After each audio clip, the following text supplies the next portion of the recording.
So we're going to be going over Patrick Buchanan's book, The Death of the West.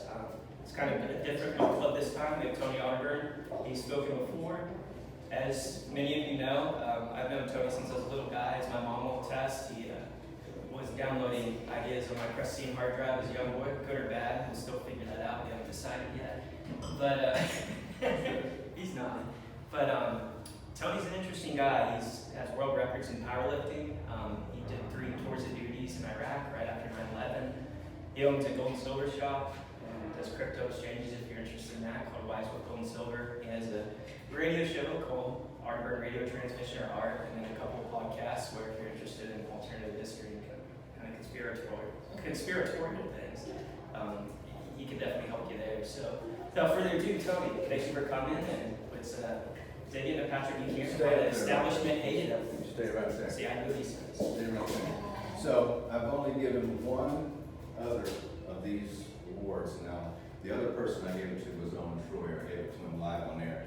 So do they know who he is? Owen Schroyer is the right-hand man to Alex Jones. He has a show on InfoWars called The War Room. He's a good friend of mine.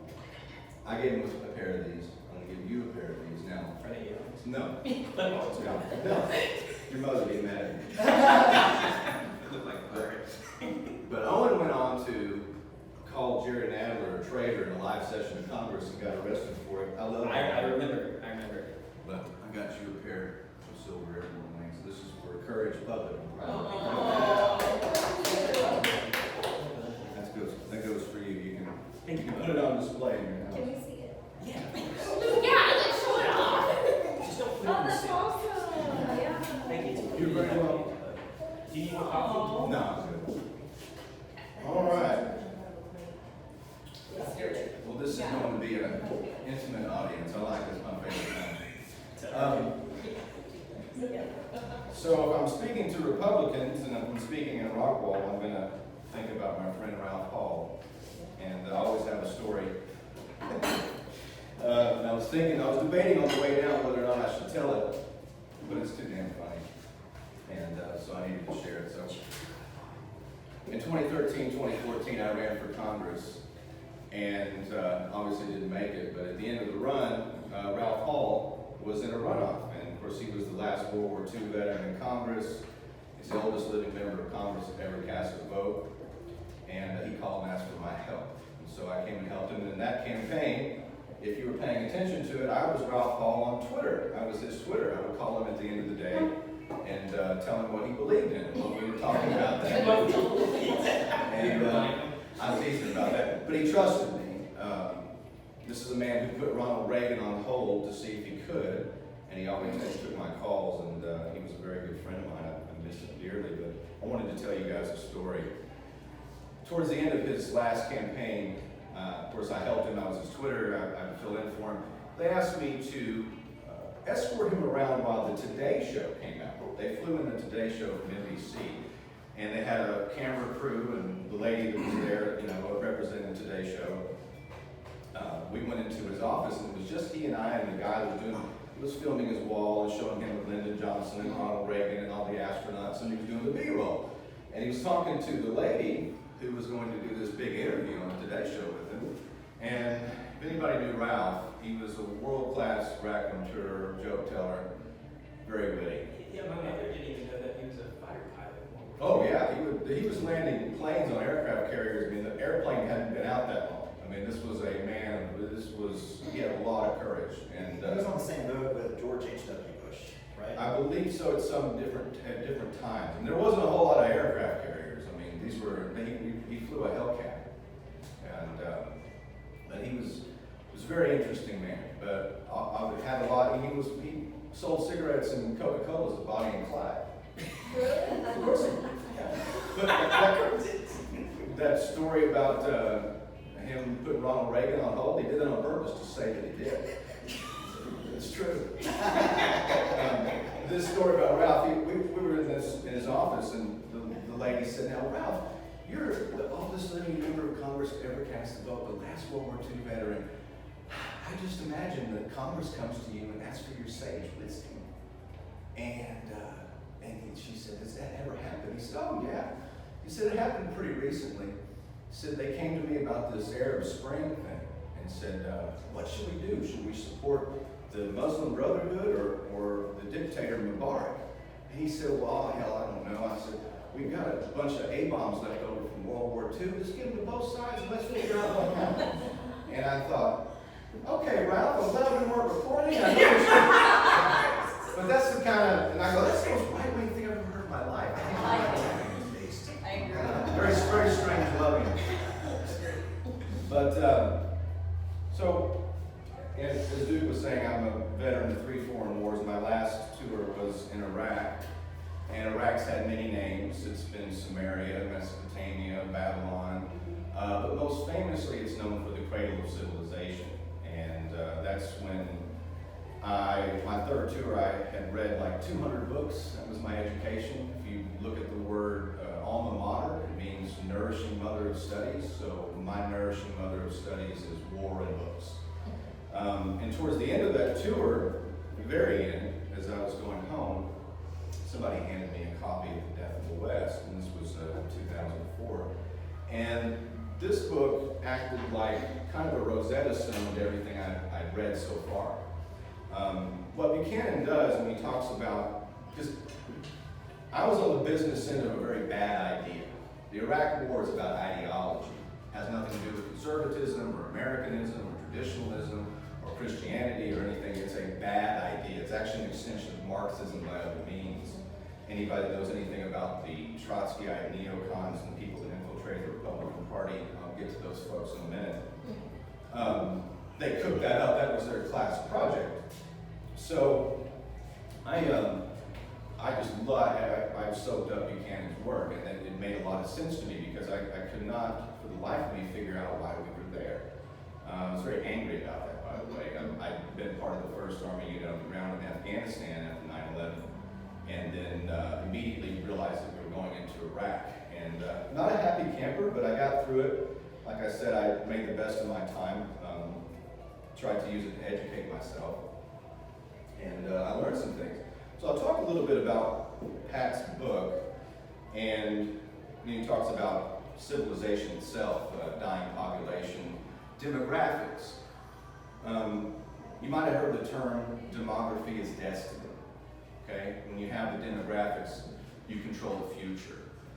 If you look at California, California is a great example of that.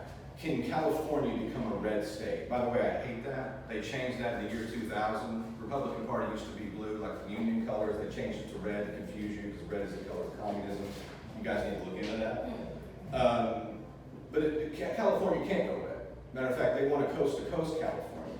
Coast-to-coast California would ensure a mono-party, one ruling class, one set, one politics, and you can never escape it. That's the point of that. And so I'm thinking about something Margaret Thatcher said when I was driving in today.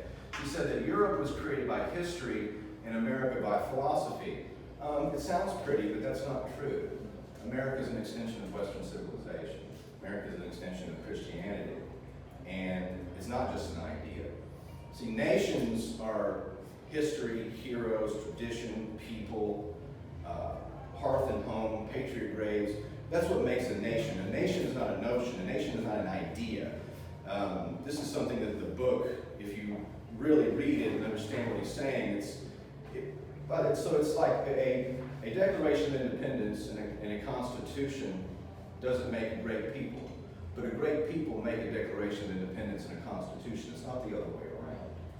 That's the politics of what he's referring to. I'll give you an example of something that didn't work.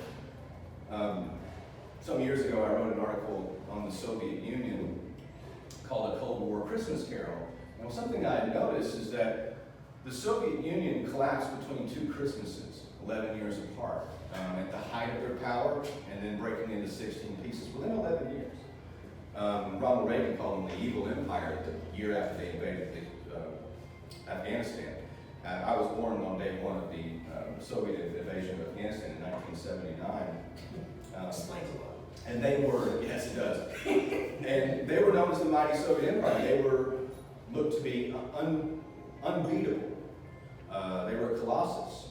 And of course, in the United States at the time, we had inflation in the teens. The word malaise was used to describe the United States. Jimmy Carter That's when you had Ronald Reagan and Morning in America after that. But it looked like they were unstoppable. 11 years later, on Christmas, to the day, after they invaded Afghanistan, Gorbachev gave up the ghost and they broke into 16 pieces. Now, why is that? They had nuclear weapons, nuclear submarines, they had high technology, space technology, they had cutting-edge weapons. Why? What happened? It's because they were an artificial nation. They were an idea. They were a top-down totalitarian state, multi-ethnic, multiracial, multicultural, and they kept a lock on this massive demographics of people that had nothing and no love for them whatsoever. Well, how would you explain it now then? Because they go after a lot of the things that we, are proponents of in the West. They're actually come across as more conservative in a lot of respects than we are. Right, they're gone. Well, I'll get to that too. What you're talking about is the modern nation state, Russia. Yeah, like drag queen story time and stuff like that. They don't do that. That doesn't go on in Russia. Right. Well, because they were first of all, this is the reason that the Soviet Union even existed. It was an experiment. It was the proto-globalists that was set in motion by the world's richest people. It was the banksters that set in motion the Soviet Union. It was an artificial nation on purpose.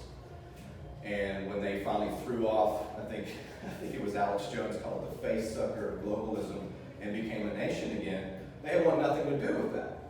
So they were multi-ethnic, multiracial, multicultural, multilingual, broke into 16 pieces.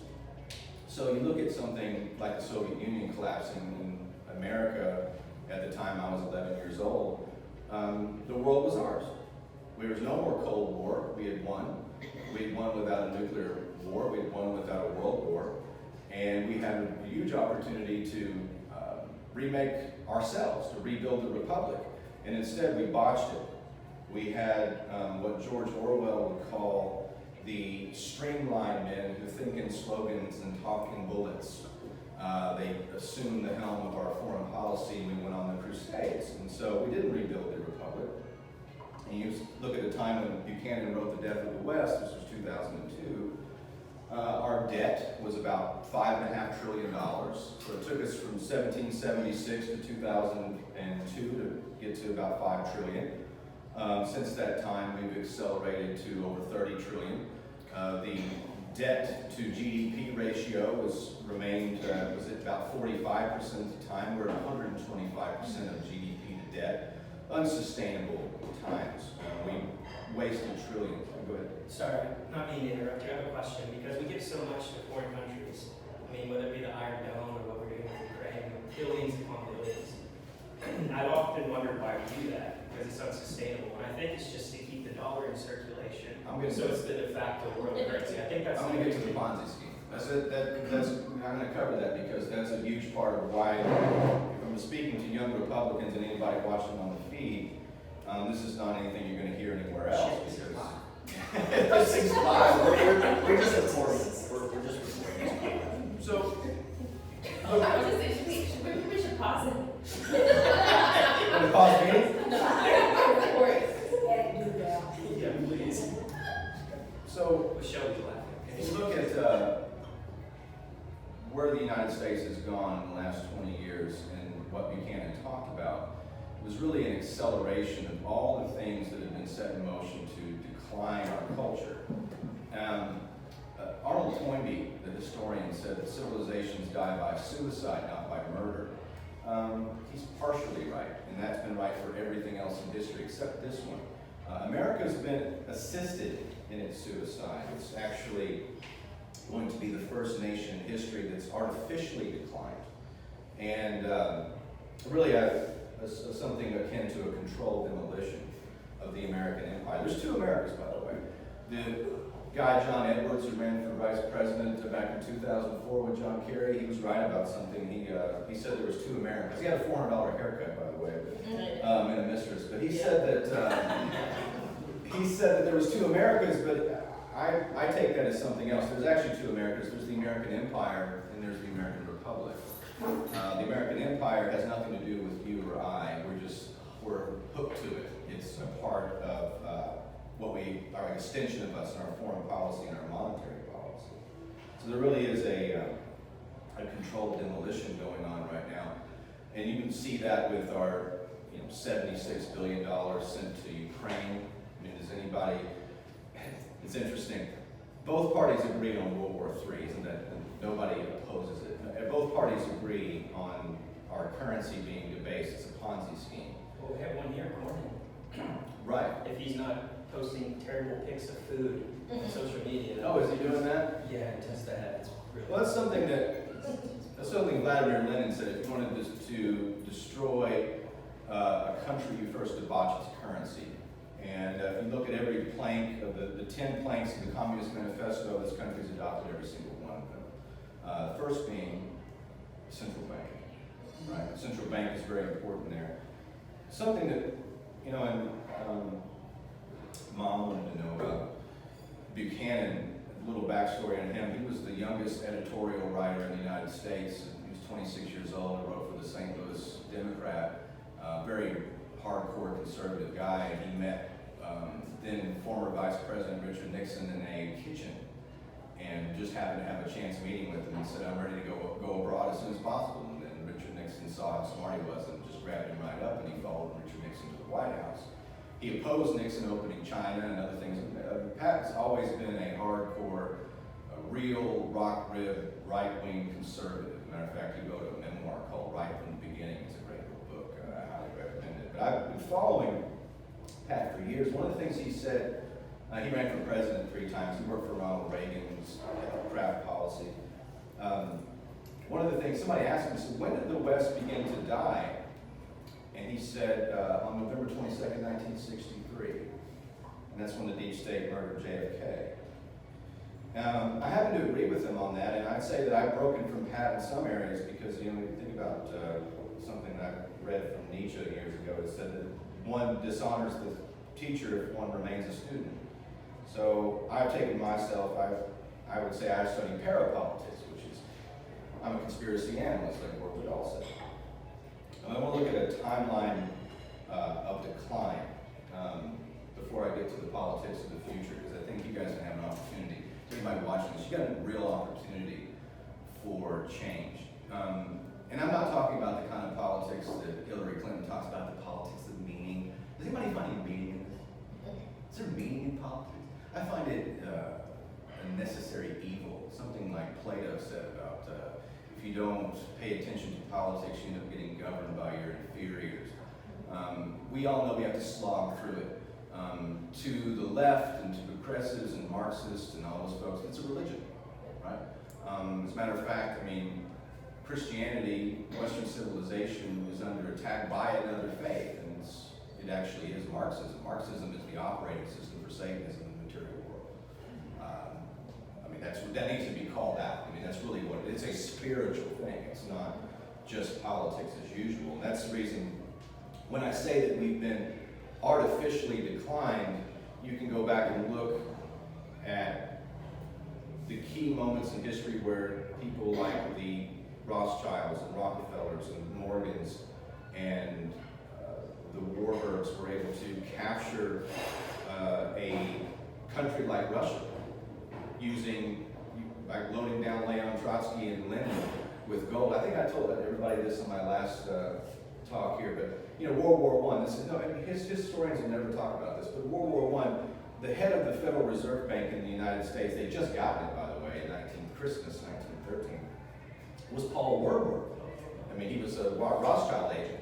So he's head of the Fed in the United States. We went to war in Germany. Nobody really knows why, but we went to war in Germany to, over there, that whole song, and we marched over to World War I and lost about 160,000 troops. But you know who the head of the Central Bank of Germany was? Max Warburg, right? They fund both sides. Well, the funny thing though too to me, if you think about Marxism, and if you're Christian, and you think about New Jerusalem, and how things are going to end up, if that's all true, it's not going to be a democracy. No. So it's like we're not a democracy, right? Converting. I have an aversion to the word and to the operation. I've said it many times, but democracy killed Socrates and Christ. I'm not a fan. But we talk about, and I'll wrap this up because I want to give everybody a chance to. Oh, you need someone?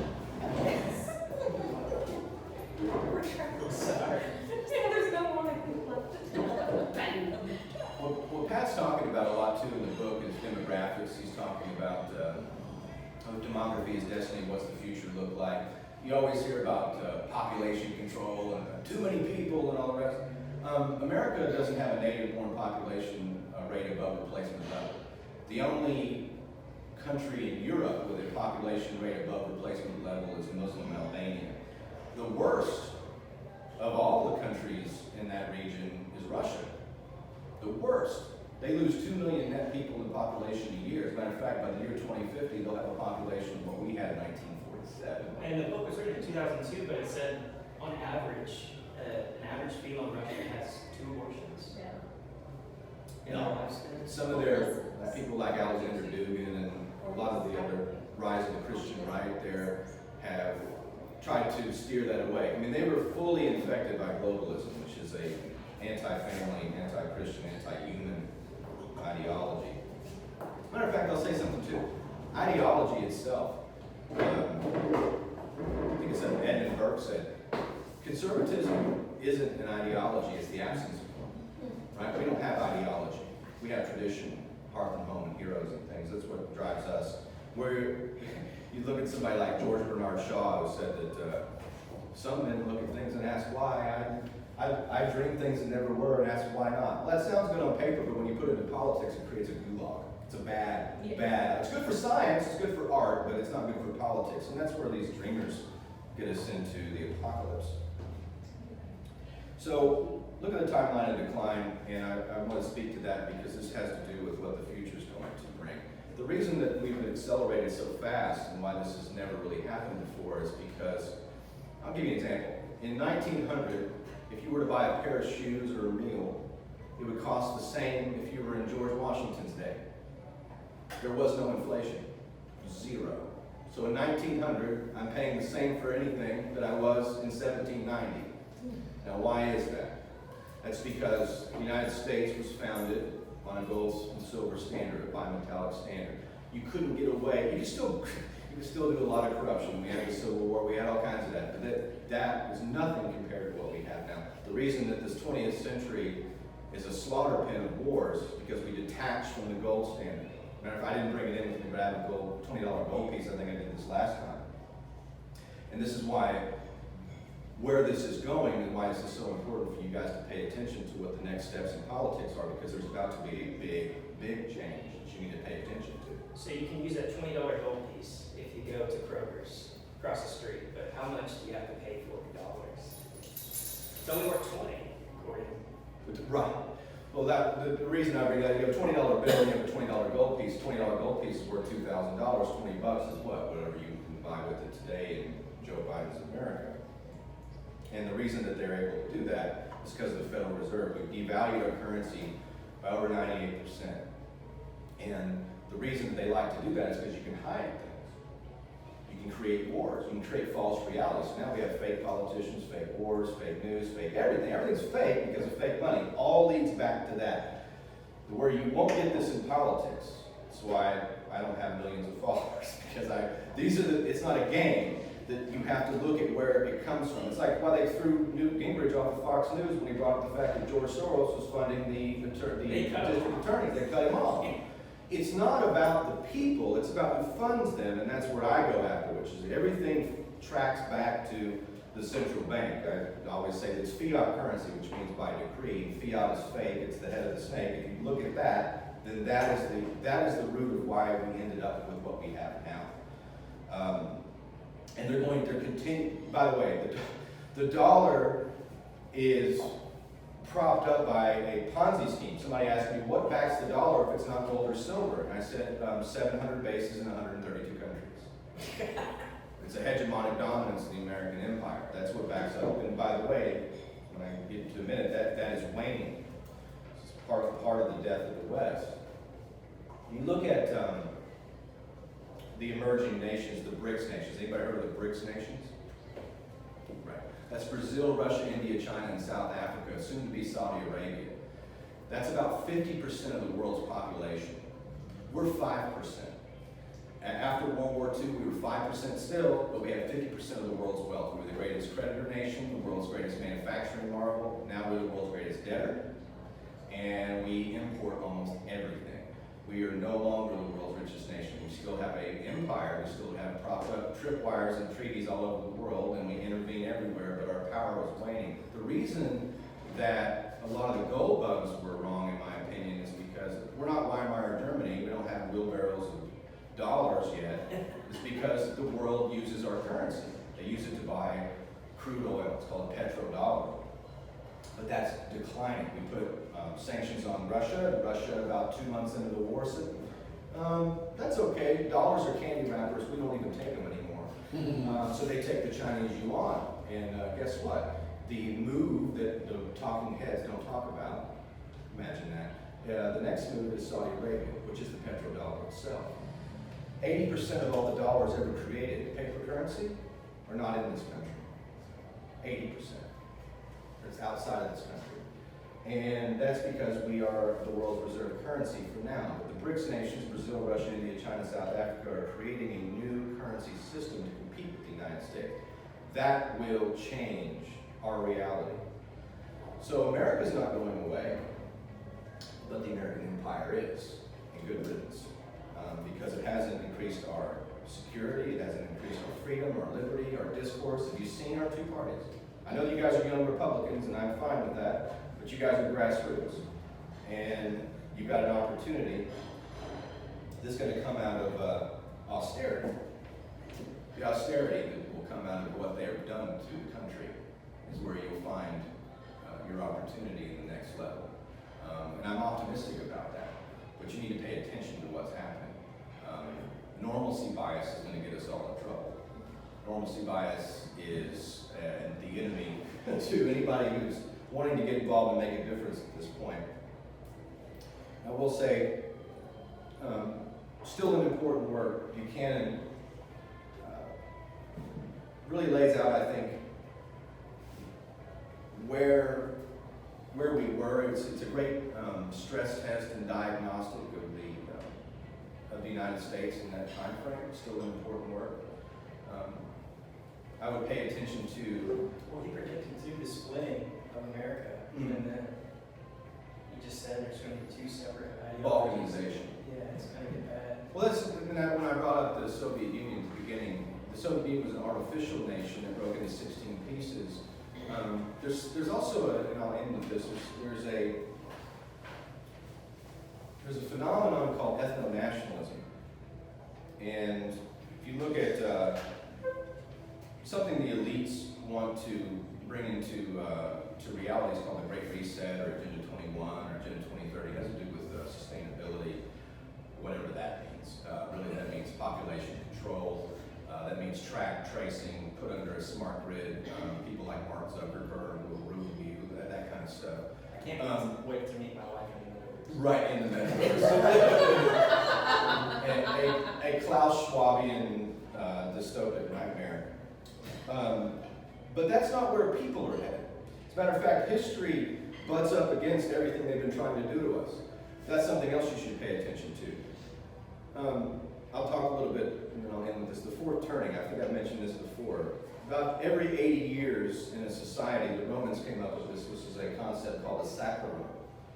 And about every 80 years, there'd be a major upheaval and change in society. As a matter of fact, if you go 80 years from where we are now, we were talking about the end of World War II.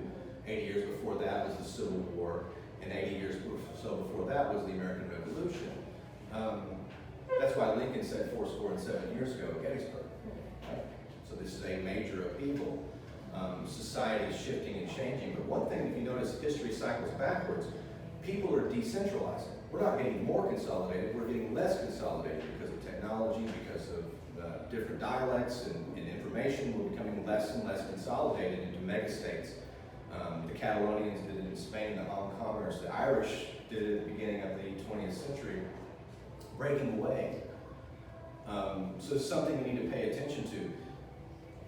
The American Revolution, 250 years ago, 250 years before that was the Protestant Reformation. People are not getting more consolidated. It's the elites that want us to consolidate. They're going against the grain of history. So if you're paying attention, you're going to see that they are about to, and this is something you don't hear anywhere else, The greatest threat that we have, and so I'm going to end with this warning. This is the most important thing. It's the hill to die on. This is what I'm going to talk about until I can. The central bank digital currency, CBDC. This is the CBDC. This is worldwide. The IMF, the Bank of International Settlements, the Federal Reserve, the Chinese have one. They tied it to a social credit score. It's tied to the blockchain. They put out news reports every month now. Biden put out an executive order. He wanted all major departments of government to give him a scenario in which the CBDC could be implemented. This was over 8 months ago. It's in effect. They're going to roll out a central bank digital currency tied to your ID, tied to the blockchain, every transaction, every purchase, every bit of your savings. It will be able to be tracked, traced, it will be able to be expired. They can stop the transaction, and again, tied to your social credit score. Yeah, they can spend over 100 billion. You can't audit or follow that money, but if you spend over 600 on PayPal, Right. they're going to come after you. Correct. This is the ultimate satanic mark of the beast system. Yeah. It is no doubt in my mind. It's game, set, match. They get this. There are no more politics. What does that even mean? If you can't fund anything, you can't have privacy. Everything is on the chopping block at that time. So I want to warn you about that. And I'll just close. There's one thing I read in The Killing of Uncle Sam, which is a great book by Pastor Rodney Howard-Browne. He goes through a whole litany of everything you can do to restore the United States and to revive Uncle Sam. But he said that at the end of the day, there's only one person who can, and that's Jesus. So I'll end with that. All right, but we're beyond politics now. Yeah. So, hey, thanks for letting me talk. I appreciate it. Here we go.